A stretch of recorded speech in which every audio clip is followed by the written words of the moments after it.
Pangulong Bongbong Marcos tinukoy ang kapayapaan, seguridad at katatagan na dapat maging prioridad ng kooperasyon ng ASEAN at Russia.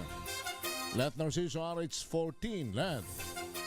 Formal nang nagbukas ang 35th ASEAN-Russia Commemorative Summit na ginaganap sa Kazan, Russia.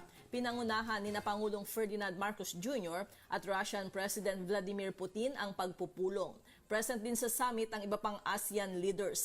Sa kanyang opening statement, inilatag ni Pangulong Marcos ang mga prioridad na dapat anyang pagtulungan ng ASEAN at Russia sa mga darating pang taon kabilang ang kapayapaan, seguridad at katatagan.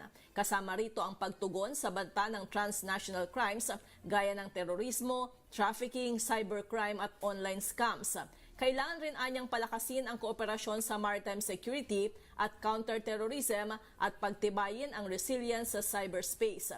Sa larangan ng ekonomiya, ang pagpapaigting ng partnership sa kalakalan at pamumuhunan sa pamamagitan ng pagpapalawak ng mga oportunidad, pagpapadali ng proseso at pag-uugnay sa business communities.